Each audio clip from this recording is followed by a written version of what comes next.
Hello, everyone. Welcome to our webcast about revising and submitting with author Minh Lê. We're super excited to be here with you today. We know there's a lot going on in the world, and we're honored that you decided to take this time to join us and put some energy into your creativity, into your creative work. So hello and welcome. We are going to, I'm going to introduce myself. I'm going to introduce Minh. I'm going to introduce this webcast, and we have a couple other things to introduce. So bear with us as we go through our spiel. It's a very exciting spiel. And while we're doing that, please introduce yourself. So maybe drop in the YouTube chat where you're joining us from. And I'm also interested in what the weather is like where you are right now, because I'm in Oakland, California, and the weather last night was so bonkers. It was like, I don't know if it was like, Min just told me he's in San Diego, and I don't know what it was like there, but in Oakland last night, the wind was like 90 miles an hour. I couldn't sleep. It was just like banging things around. It threw pots off, like plants are broken. Like it's wild. It must have just made its way down south, because just this afternoon, the wind started to pick up and go pretty crazy. Well, get ready, because it was like a real wild ride here in Oakland. So please drop in the chat, where are you from? What's the weather like there? Maybe it's snowy. That'd be very different from here. Okay, so let me do my spiel. Oh, first of all, I'm Mariah Brennan. I'm one of the directors of programs at National Novel Writing Month, aka NaNoWriMo. And like I said, I'm here with author Minh Lê. This webcast is going to be about revising and submitting work. If you're here because you're applying for the Penguin Random House Creative Writing Awards, welcome. We are super excited to help you get your piece ready to submit. If you're not here for that, if you're like, I have no idea what that is, don't leave. That's fine. Like, this webcast is going to be useful for anyone who's trying to revise and kind of polish up a work in order to anywhere. Before we kick off, I wanted to give you a little bit about NaNoWriMo, and also We Need Diverse Books, which is the organization that's co-producing this webcast with us. So NaNoWriMo is a nonprofit, creative writing nonprofit, and we help people reach creative writing goals. We've got this big flagship event in November. You maybe heard. It's where authors try to write the first drafts of a novel in 30 days, 50,000 words. But we also do a lot of events throughout the year. Plus, like, our website runs all year and helps authors. We have a great community of people who are tracking writing goals. We also have the Young Writers Program, which we work with like 100,000. That sounds like I made up that number, but I didn't. It's like we work with about 100,000 kids, teens, educators, and families who are writing novels with us as well. So kids and teens set their own creative writing goals. They don't have to write 50,000 words. Some of them do. Some of them write more, and we love working with them too. So if you're a kid or a teen or an educator or a family, that's kind of everyone, I guess. You can check out the Young Writers Program website. It's in the description. If you're interested in NaNoWriMo, that link is there as well. You can click it below. Okay, like I said, I'm here with author Minh Lê. He's the author of picture books like Lift, which was a Washington Post Best Book of the Year, and Drawn Together, which was the winner of the 2019 Asian and Pacific American Award for Literature. Also, Let Me Finish, also The Perfect Seat. He also wrote Green Lantern, Legacy, a middle grade graphic novel for DC Comics. So, Minh, thank you for being here with us today. Thanks so much for having me. I'm happy to jump on here and chat with you all. Of course. So before we jump into the interview, maybe you can tell us, well, one, where you are, what's the weather like, and then tell us a little bit about We Need Diverse Books and the Penguin Random House Creative Writing Awards. Sure. Yeah. No, I'm calling from San Diego, California. I used to live out in DC, but just moved out here last year, right before the pandemic kind of shut everything down. But it's usually 70 and sunny and glorious every day out my window. Today it's a little bit blustery thanks to the winds that you sent down from the north. But it's nice out here, and my kids do miss the snow from east, but I have to say I'm enjoying the California sunshine. So yeah, no, and thanks so much for having me. We Need Diverse Books is a wonderful organization. I was lucky enough to be asked to join their board recently. So just as of last week, I'm a member of their board. And it's an organization that advocates for like essential changes in the publishing industry to promote and produce literature that reflects and honors the lives of all young people. And what I love about the organization is that they identified a need in that there was not enough representation in the books that were available. And they set out to kind of put into place concrete actionable steps that would lead to changes in what you see on the bookshelf, but also what you see in the industry itself. So they've done amazing work, and you see that change in the bookstores and libraries right now. And so I'm honored to be a part of that organization more officially. I've always been a supporter, but now I get to do it from behind the scenes and a little more officially. And the Penguin Random House Creative Writing Awards is a really interesting opportunity. It's a scholarship that the point of it is to encourage the next generation of diverse and unique voices. And each scholarship is for up to $10,000, and it goes to 5 U.S. high school seniors nationwide. And there are a number of different categories. So there's fiction, drama, personal essay, poetry, and then there's also the Maya Angelou Award for spoken word. So there are only 5 winners, but there are also 50 honorable mentions that are selected, and they get a package from Penguin Random House and support. So it's a really great opportunity. And I have 2 sons. My oldest, who is 8 and almost 9, he's always looking for ways to write and like contests to enter. And I think it's a great way to get people excited about writing, especially at a young age. When I was in high school, I had a lot of creative thoughts, but I wasn't ready to share them. So for all of you out there who are already at a point where you're ready to put your stuff out in the world, I commend you. So that's just a little bit of background on the writing award. The application process is open now, and it closes on March 2nd. So you still have some time, but it's open to any high school seniors who attend public schools in the US, including the DC and all US territories, and are planning to attend college, either a 2 or 4 year institution. So yeah, it's a great opportunity. I hope everyone listening who's eligible applies and shares your work, and goes from there.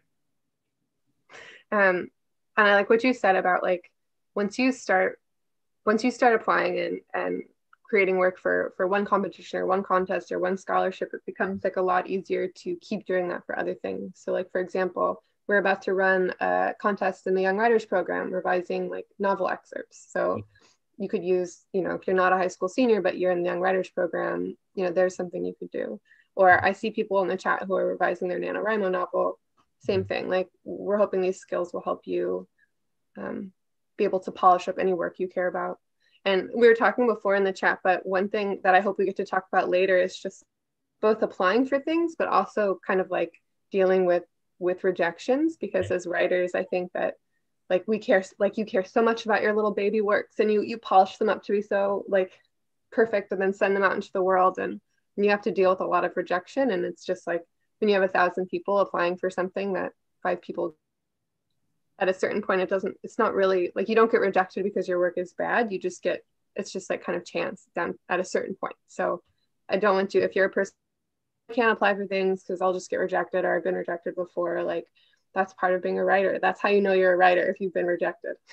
Exactly. Every writer, we'll talk about this more later, but every writer you meet has their rejection stories, and that's just part of the game. If you're gonna try to get out there, there's going to be rejection involved. And I think about it too, like when I was like applying for jobs, a lot of times I would go into interviews and talk to people, and it wouldn't work out. But every interview that I did, I felt like made me that much stronger for the next time I went and did something, right? So like you can always glean something from those things that don't work out, and you never know. It may be just preparing you for the right opportunity that's waiting down the road. So yeah, I feel like every opportunity, whether you get it or not, is a chance to refine your own technique, your own process, and it's all a point along a path that'll get you where you need to go. Totally. And people were saying hello we've got people from all over Adelaide, Australia. We've got Sushi Must Write from Atlanta, Georgia, where it's cool outside, but one of the warmer days recently. But I think earlier, Sushi, you said that you were living on the edge Oh no, that was about someone with 20% battery. Never mind. I liked it when I thought you were answering the question of where you are right now and you said living on the edge, because I was like, That's all of us these days, right? me too. People are tuning in from the UK, Sun City, Arizona, Castle Rock, Colorado, Pennsylvania, where it was snowing, Arizona, all over. Georgia, it's foggy and cool. Love it. Yeah, no, Okay. if you see me looking off to the side, it's because I'm looking at the comments on this screen. I'm not just looking out the window, daydreaming. Getting on your Instagram. Uh-huh. That's okay. Okay. So perfect. Let us jump in. We have some authors who are watching who are excited to revise their work. We've got people who are working on novels, and all kinds of things. Okay. And some people are saying they're not eligible. Maybe you know a high schooler, maybe you want to, just lean out the window and shout like, hey, is anybody a high school senior? Except don't do that. Yeah, but hopefully the conversation, it's like, even though it's framed around this writing contest, the process of revision, all that is something that anyone all of you writers are going through. So hopefully there's something for everyone. We're just talking about what it's like to write and revise. Okay, excellent segue. So speaking of revision, I was wondering, what is your first step in approaching revision? Because it can be a little daunting. Right. Well, whenever I revise, there's like I write picture books mostly, but I've done some graphic novels as well, so some longer form things. But there's a quote that I always come back to whenever I'm getting down to the revision process. And it's from an author named, and I always butcher it, but Antoine Saint-Exupéry, who wrote The Little Prince. So he has this book called Wind, Sand, and Stars, and it's about the early days of flight because he was a pilot, right? And he's talking about building a plane and all that. And he has this quote that has always stuck with me, and it says, "Perfection is achieved not when there's nothing more to add, but when there's nothing left to take away." And in that case, he's talking about like a plane. It's like you want to make sure it's streamlined and there's nothing weighing it down. And it's like, it's not that you need to add that final piece, it's that you're taking away that final piece that's unnecessary. And for me, that's kind of the attitude I go in with my revisions. It's like, okay, I've put everything out there now. When I'm looking at it, it's like, okay, what can I streamline? What is unnecessary? With picture books, there are so few words that you want to make sure that every single word there is playing a role and is essential. That doesn't mean you have to be like Hemingway and like have like super short words. You can say as much as you want, but it's just like going in it with the lens of like everything you say should be there on purpose, and be necessary in a way. So for me, revision is kind of like smoothing out and making sure that everything is, so I guess for me, revision is whittling back as opposed to just like adding on. And for me, that's been a helpful way of looking at it, because I think a lot of times it feels like writing is all about what you're pouring onto the page, right? And and that's a big part of the process. But when I get to this point, it's about what can I pull back or what's not necessary, what doesn't need to be there. So I hope that makes sense to you. For some reason, that fills me with a sense of like extreme relief. And I don't know why. It just like when you said it, I was like, yes, it was like sinking into a warm bath. Like, because in some ways it's like you would choose a different part, kind of, you get to be like, okay, I put everything out there and now I get to like use this part of my brain that can like pull out the pieces that are the most important pieces and just getting rid of excess. It's like clearing clutter out of your, that feeling of like clearing clutter where you were like, I thought I loved this, but actually when I think about it, once it's gone, everything can breathe like more. Yeah, so much of the initial writing process is like putting as much out there as you can to make sure you have a book, right? Yeah. You have it there. And so then when you get to this point, there is a clarity that you can, I like to take a step back and take a step away from what I'm writing so I can kind of come back to it with fresh eyes. And then you can, like you said, kind of start to declutter and see what needs to be there and what doesn't. So.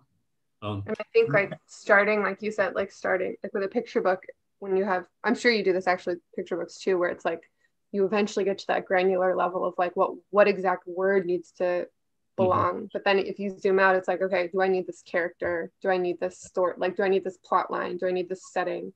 One advice that I got that was great was not just cutting, but like you've got these two characters that don't do anything really by themselves, but like if you combine characters together, you know, you've got like everything getting tighter. Yeah. No, that's a great point. I might actually have to use that on some stuff I'm working on. And when I'm thinking about essays, I'm thinking about same thing. Like there's like looking at it from like I cut to make this stronger. Cool. One thing that for me an important part of the process is when you're writing a story, especially like a longer book, you've been sitting with it personally for so long, right? It's like you've been like living and breathing this story. And the problem that I used to have is that I would have an idea and it feels like super fresh to me, right? It's like this, I don't think this has been done before. This feels new. But then you personally sit with it for so long, you're working on it for like months or years. Inevitably, starts to feel very stale in your head, and it feels like it's been done because you've been sitting with it so long. And I have to constantly remind myself that this is still going to read new to someone else who's coming out with fresh eyes.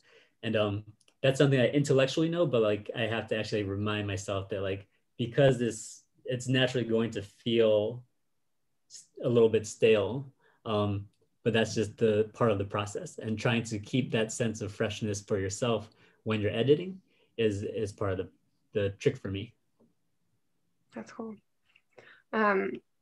Okay, so speaking of the revision process, how do you keep it, whether you're revising like a small thing or a huge thing, how do you keep it from becoming overwhelming? Do you have any advice for that?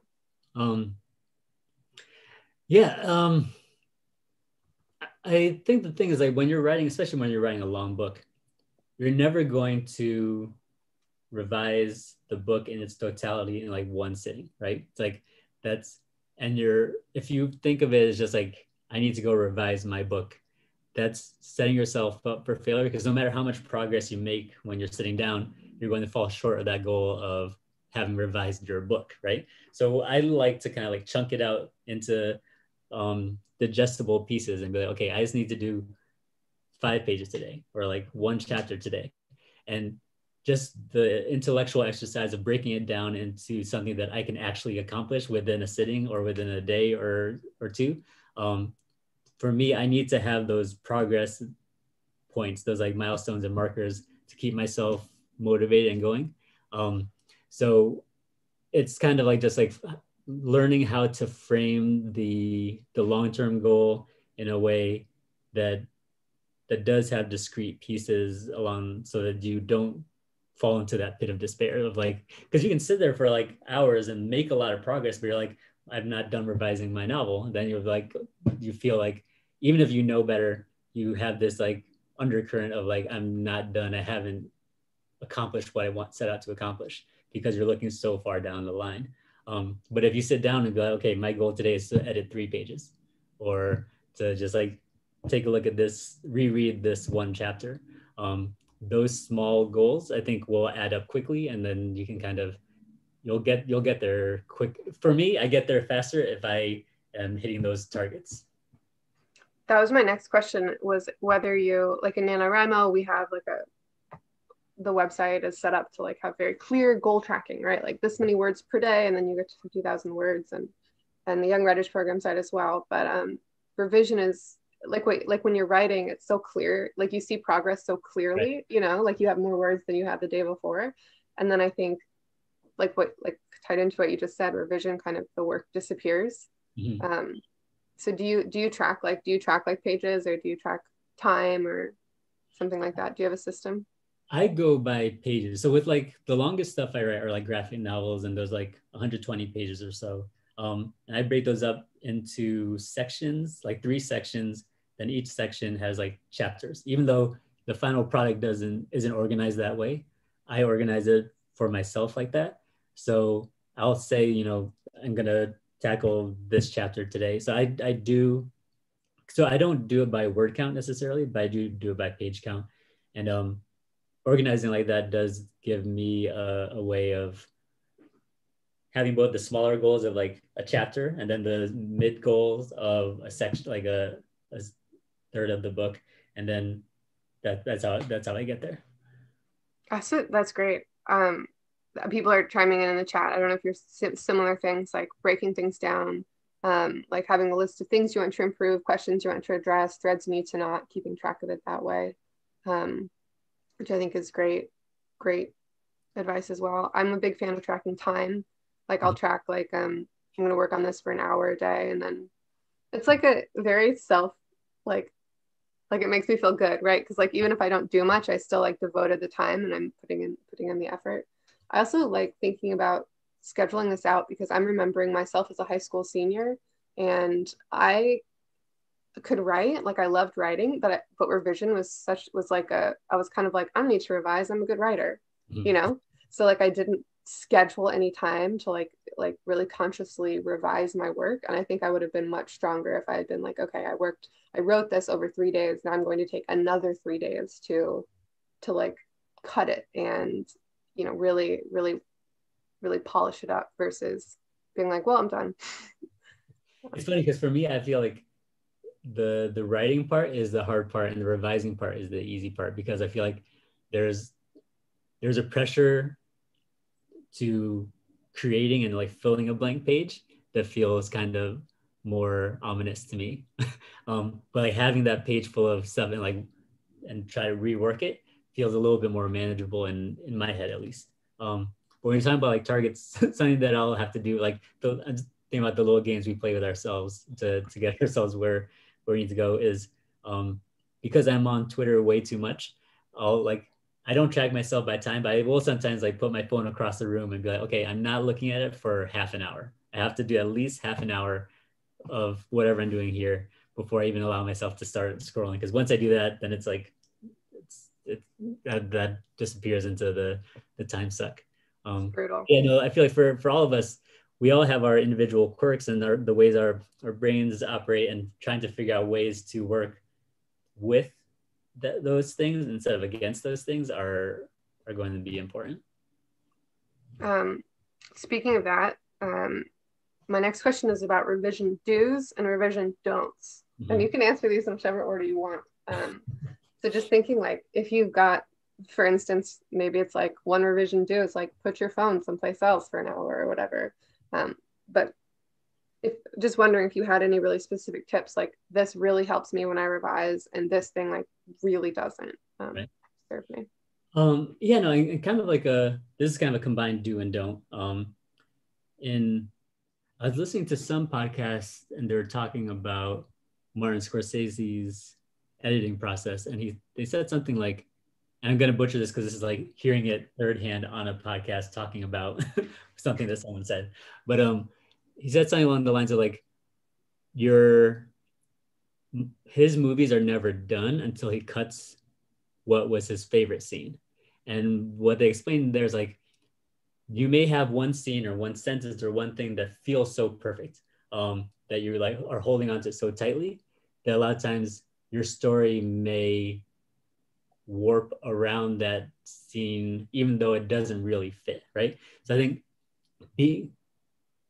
having the ability to be objective and possibly cutting a scene or something that you really do love might open up your book to what it needs to be. I think a lot of us, when we start out a book, we have a certain idea of where it's going to go. But during the process, that story is going to evolve and change and shift. And just being prepared for possibly having to let go of some things that you really do love. I've done that where like I've cut a scene that I was like building the whole story around. Then all of a sudden, once that was out, everything kind of settled and fell into place. But it took kind of like that, like sacrifice for that to happen, for the story to have the room to breathe and do what it needed to do. But the flip side of that is I always tell people, so like, if you're going to cut sections or cut language, never throw that away, right? It's like, whether you keep a separate document with like all those things, it's like that scene could become the seed of your next book, or that language that you're using, that turn of phrase that you really loved may come in handy somewhere else. I've done that where I like hit delete on some text, and like days later I'm like, what did I say? What, like I had said something that I really liked and I can't find it, I can't recreate it. And there's, even though you're working on this one book and you want everything to fit within that and to be perfect, things that you take out may be perfect for the next book or two books down the line. And I've definitely had picture books where I've cut something and then that piece that I cut kind of became another book down the road. So it's both to not be too precious with the things in your manuscript, but also be precious enough not to throw those away. If that makes sense. Totally. And I forgot to say to you who you're watching, feel free to drop in the chat as well if you have like here's my revision do, here's my revision don't. Some of us have been writing for a very long time, and I feel like you've earned some battle scars that you can share about.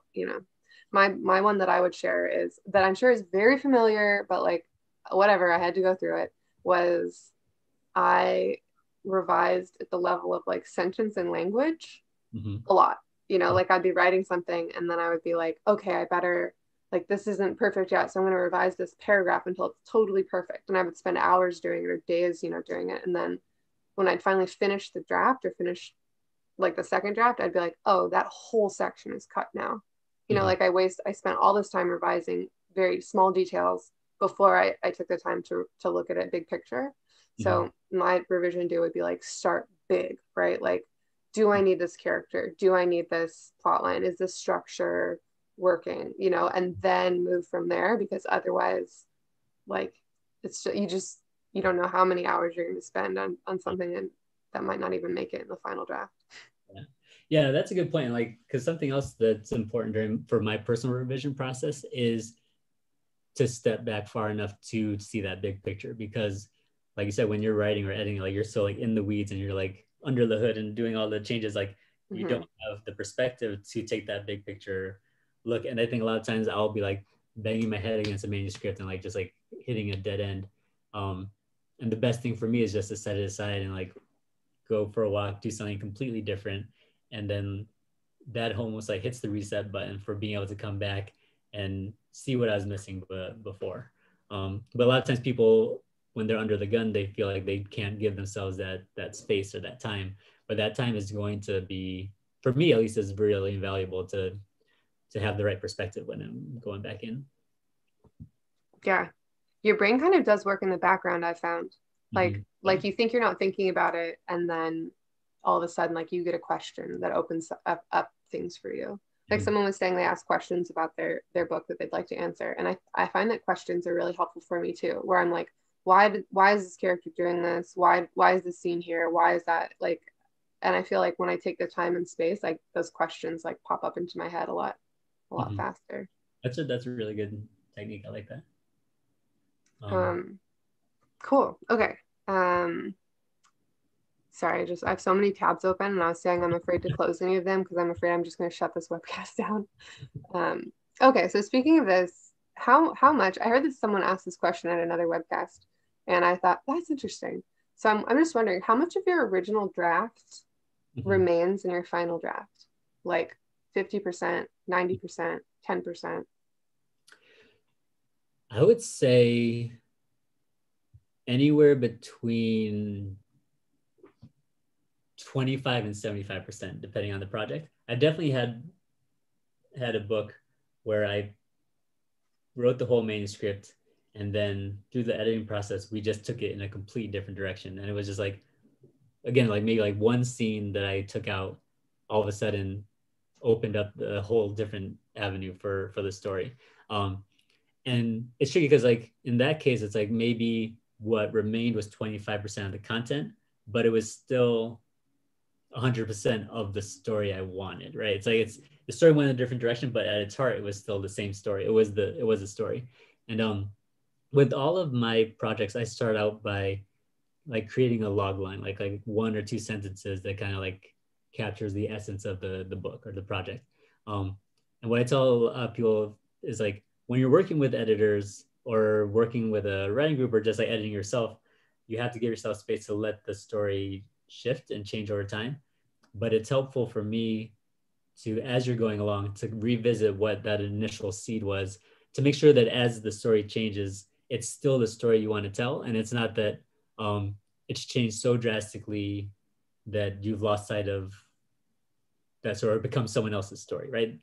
So it's that push and pull of like allowing things to evolve, but making sure that it's going in a way that is organic and is natural to the story that you want to tell, even if that story looks different over time. So I keep a lot of those log lines, and sometimes things seem to change drastically, but at its heart, it's still very much the same. So yeah, some stories I've written in the manuscript, and the final manuscript looks very much the same. Like that's like the 75% piece, but yeah, some look totally different. I like that it's like trying to make the story more what it wants to be. You know, like it's not that it was bad, right? It's like your initial feeling, like what you said, the seed, or sometimes I think of it as like the heart of the story is always true, but then you just have to help the story become more what it wants to be.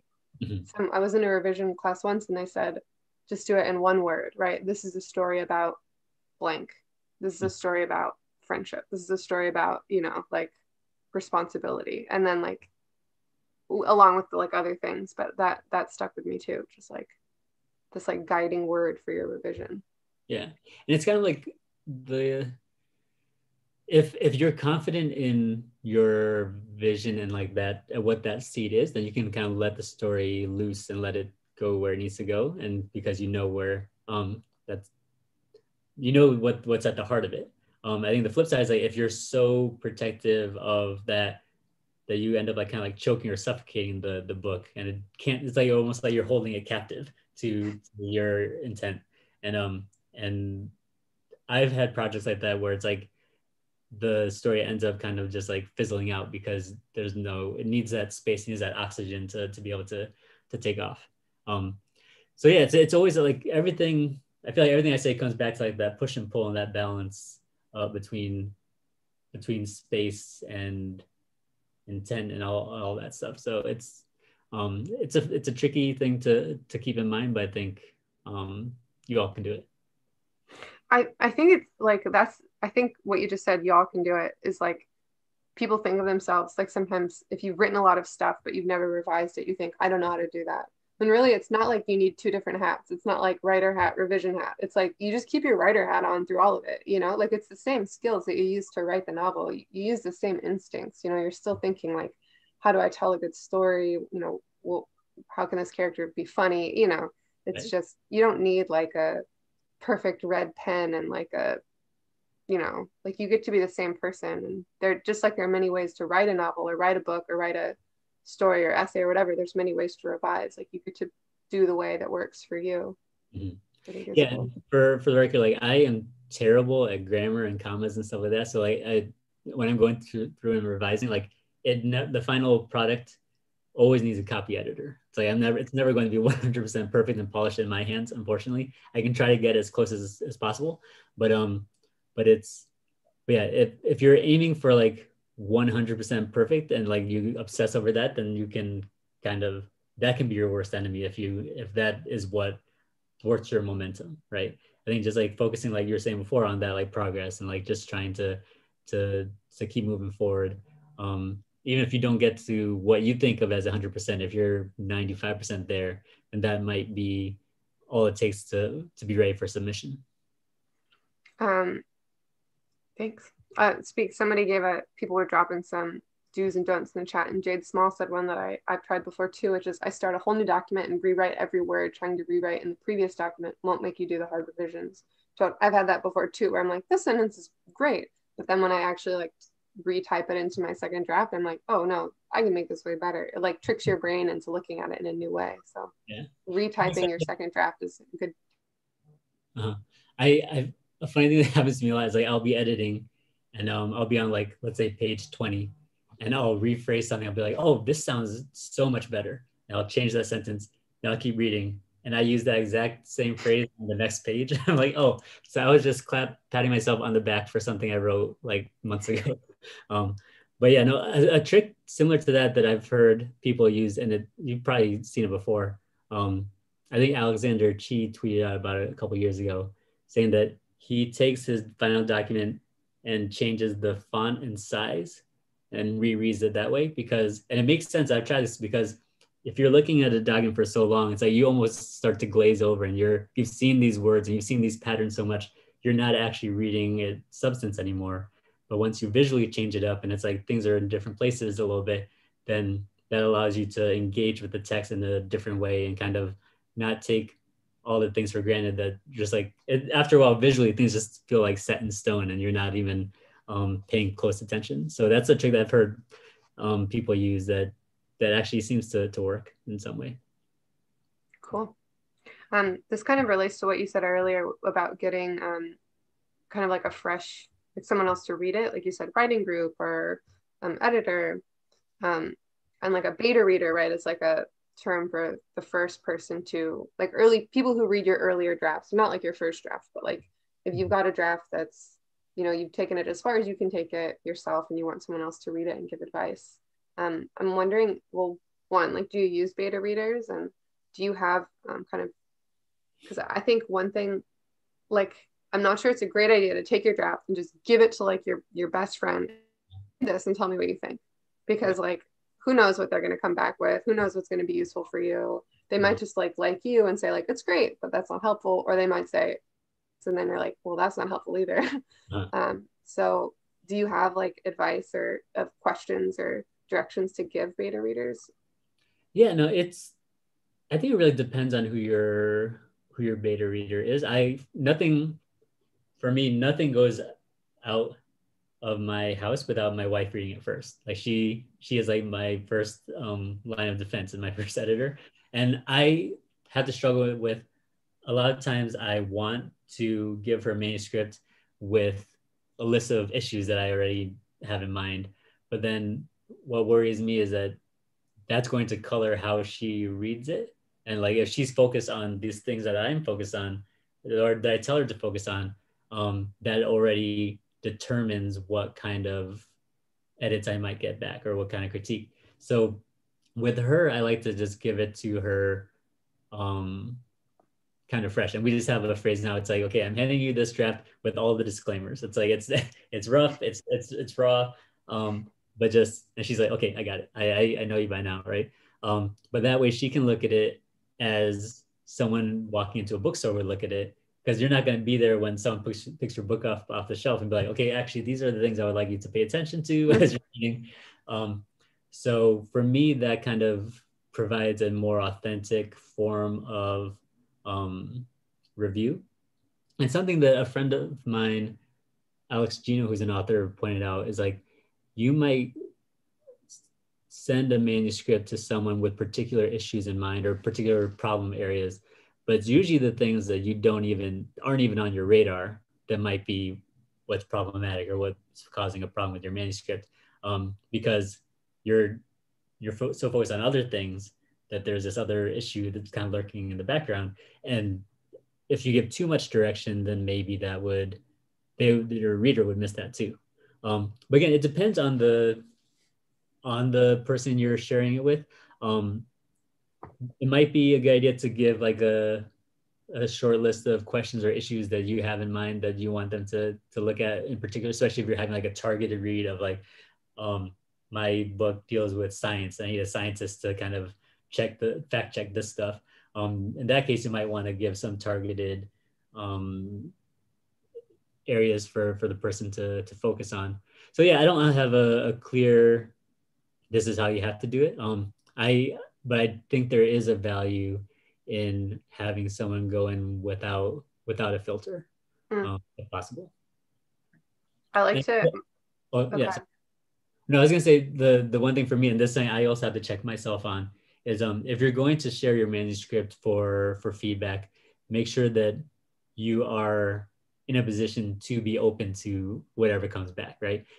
What you don't want to do is share your manuscript and then, like you said, like then be on the defensive when the feedback doesn't come back the way you want it to. And if you're going to ask people to give their time and give their honest opinion, then you have to be prepared for whatever that is. Yeah.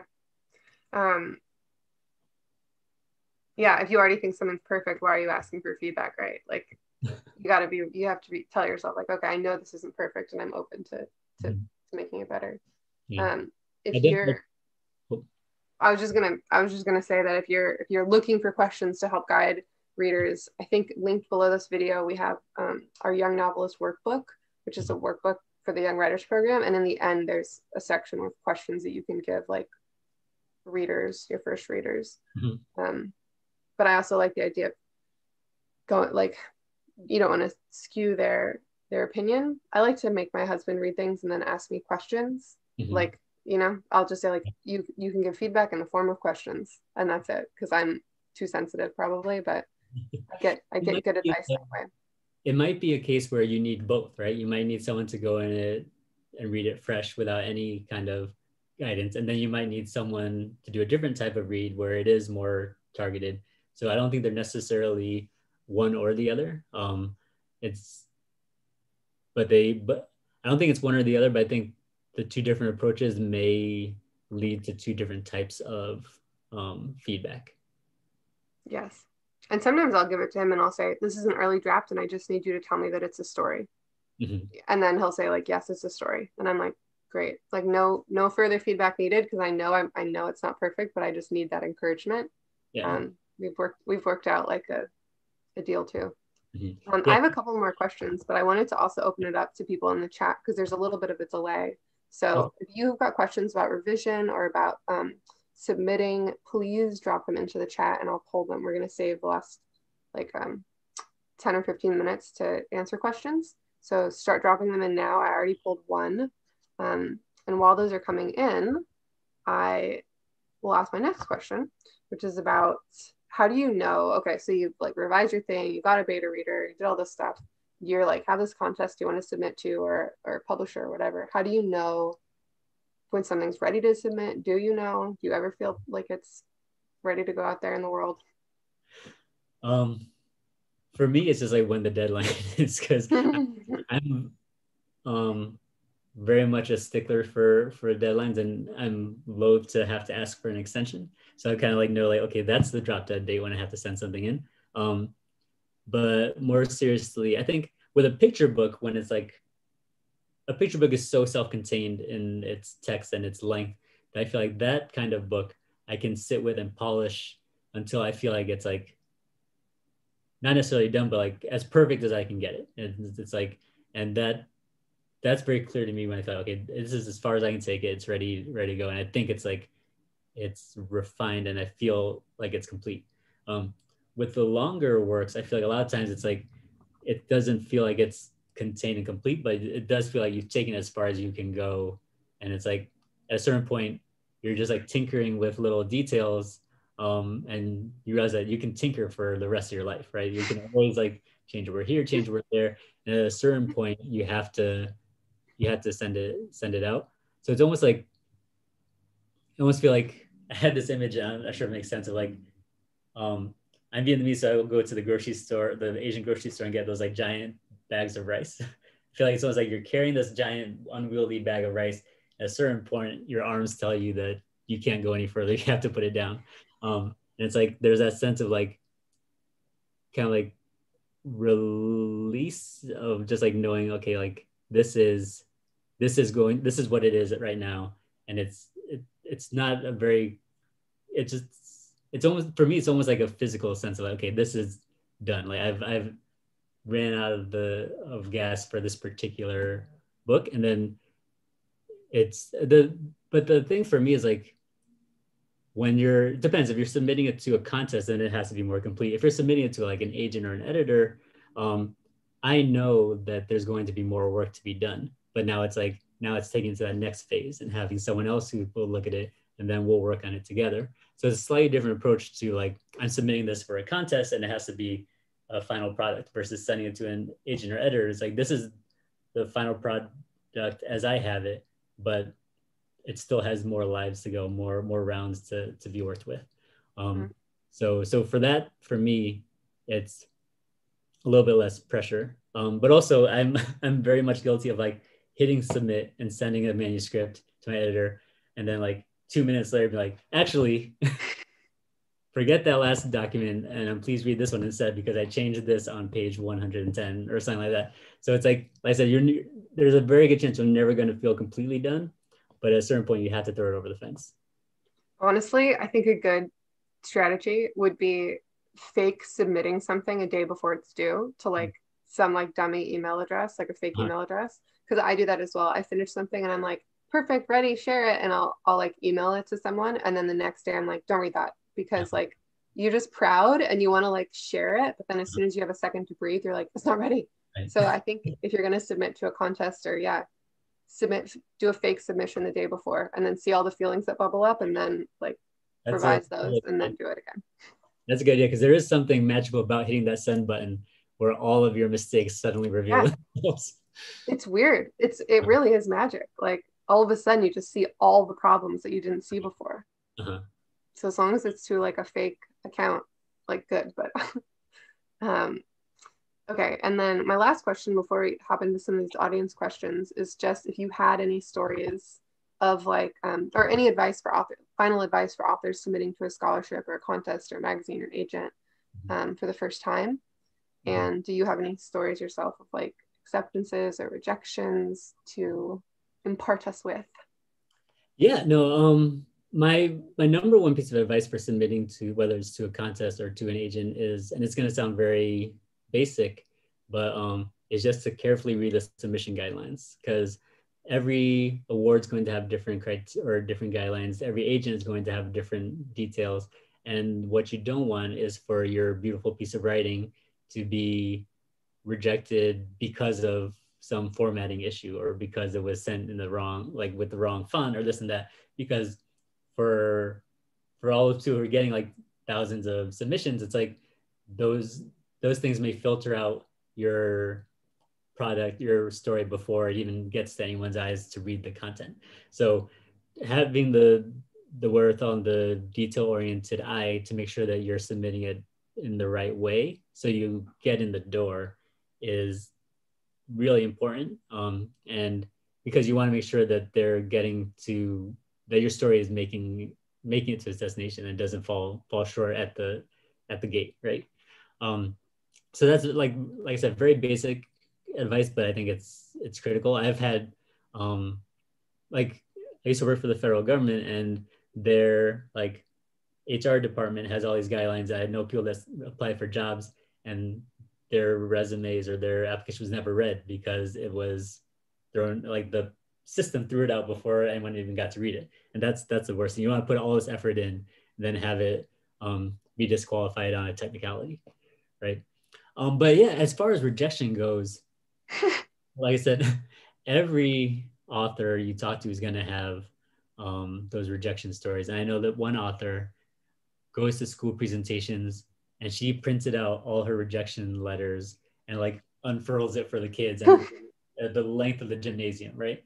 Um, and it is part of the process. And like you said, like with a scholarship program like this, where it's like you have like 1,000 people applying and there are 5 people that get it, that doesn't mean that if you're not chosen that your story wasn't good or that your work wasn't worthwhile. It's just like this the nature of the beast.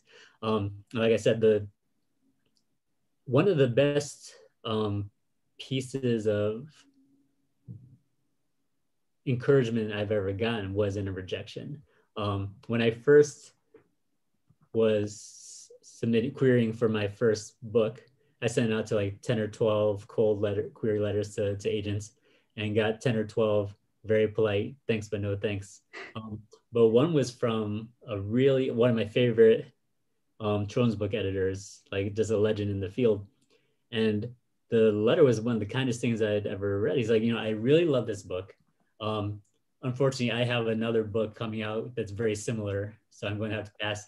But I am sure that I look forward to reading your book, and whoever picks it up is going to be very lucky or something like that.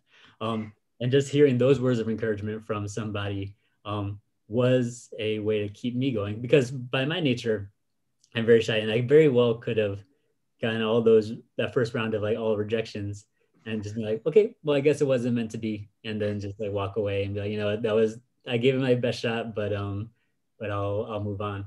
But realizing that rejections aren't necessarily personal is an important part of this.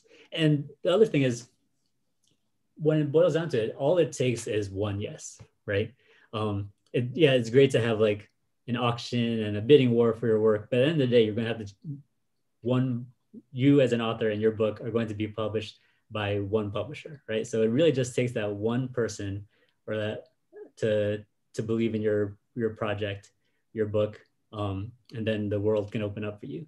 There's I was listening to a podcast interview of this one author who won a major literary award, and he said, when I first sent out my book, I sent my book out to an editor, and they said no. And he's like, and my instinct was, this is a terrible book. I'm giving up. I'm like, who was I to even think I could get published? And he's like, and I was like ready to walk away. And they said, and the next day, I got a letter from another editor saying, I would love to publish this. And all of a sudden, like, this is the greatest idea ever. Right? It's like, so to have the confidence in your work and not totally ride that roller coaster of like what a rejection or acceptance is tricky, but you do have to keep that perspective in that just because it's not the right book for one person or 10 to 12 people doesn't mean that the right person isn't just waiting around the corner. Yeah, thanks for that. I got a rejection yesterday, so I'll just take that personally. Dia Rob says, and I'm not sure if this exists, but do you have any tips, or what would be a tip for drafting that would reduce the amount of editing you have to do? This is a very like un-NaNoWriMo question, because NaNoWriMo's philosophy is like, write as fast as you can, like don't try to edit it all, like get it all out there, which works for some people, but yeah, that's a great question. I know that there's a lot of people talk about whether you're like a planner versus what's pantser is. It took me a while to figure out what pantser meant, but for me, I do like to give myself a detailed outline before I start like the brain dump, right? Because I like to have at least the framework of a story in place so I can start hanging the different pieces on it, right? And like know where things go. And for me, that makes it easier that kind of streamlines the process. So I'm not just like sprinting from like zero to 50,000 or whatever it is. It's like, I already have like a vague map of where I'm going. And then that I find helpful. I know not everyone likes to do that. I know there's a lot of value in just like writing, and I have friends who do that. They're like, okay, I just hit go and just go. And then like you go back in later and do a lot of that architecture and that stuff. I like to kind of do like a hybrid of like, there's the brain dump element, but also like I like to do that within a very light skeleton first. But like everyone has their own process and everyone has their own way that works with your particular personality and brain. Same. I tried to do a novel with no planning, and it did not. It stuttered and stopped, and then I realized I needed to also have that kind of architecture to work within too. Yeah, I feel like I would just lose myself in the words of like where am I now? Like I would feel lost within my own manuscript, I'm sure. Yeah. Becky Brassfield says, do you try not to think about submission when you're revising, or are they correlated? That's a really good question. I do think about submission, but I try not to let it kind of like dictate too much. I mostly think about submission because I'm on deadline and I have to get this done by a certain time, and that external motivation is helpful to a lot of times I'll have a book project out, and then I know in my head it's like, okay, I know there's all this time. It's really going to come down to the last month of hunkering down and getting it done. So in that sense, submission is always in the back of my head as a driving force. I'm not sure the question is more about like submission for a particular contest and like tailoring your work to that contest and having that color your work or not. I think whether sometimes I hear authors talk about whether or not you should keep your audience in mind when you're writing. If you're submitting specifically to a contest, then I think you do want to make sure that your writing is appropriate, or at least is hitting the target of what that contest is looking for. That doesn't mean you have to like shape your entire narrative around just pleasing the judges, but it's like you want to make sure that it's at least meeting the basic criteria so it fits the description of the contest, right? And so in that sense, I think revising with the award or scholarships criteria in mind, at least before you go in, is helpful so that you know if you're missing a key piece of if your story is missing a key component that would disqualify it from consideration, right? That kind of thing may be helpful during the revision process. Yeah, it's like, how much do you want to game the system? Are you going to like Google all the judges and read their bios and like read other things that, because like you could do that, right? Like you could really know your audience to this. You could name all your characters after the judges. Yeah. Just really curry favor that way. Totally.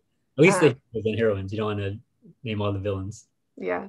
I think it's like a balance, like you said, like you don't want to like crush the spirit of your work by revising only for a specific person.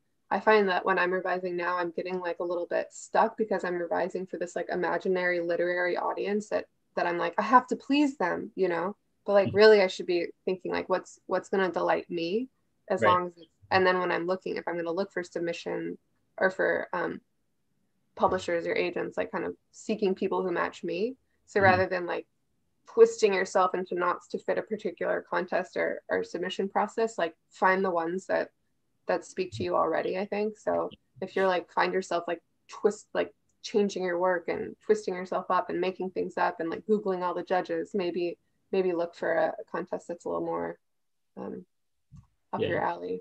Yeah, I feel like it's like a balance between, you don't have to try to game the system, but it's probably good to make sure that you're not disqualified and kicked out of the game. Yeah, totally. For reasons. I mean, honestly, at a certain point, like gaming is like, it's not, you know, you want to make sure you really did your research, and it's like a job interview, you know, like you do your research, you make sure that you speak to the questions that are important, you know, like it's not necessarily bad. It's for me, it's like doing the research so that the story that you wrote that you love has a chance to succeed, right? You don't have to tailor your story to that, but you have to give it the opportunity. Totally. And that's when you're talking about like paying attention to submission guidelines and all that. It's just like, that's just the understanding the terrain. Totally. I think we're running out of time, and also my dog, who's been sleeping very sweetly on the bed this whole time, is starting to wake up, so it's like perfect timing. I just wanted to say thank you again for coming and talking us through your submission and submitting process. It's super helpful. No, thank you for having me. I hope it was helpful to all of you out there who are writing. Good luck. I look forward to seeing your stories on the shelf someday. And yeah, no, keep going. And all of the links and things that we mentioned, like We Need Diverse Books, and you could check out Min's website and our website, and all the resources I mentioned, they're in the description to this video, and it's like a super long description, so we tried to put everything in there. Feel free to take a look, and thank you for coming. Yeah, no, thank you. Retracted. Go ahead.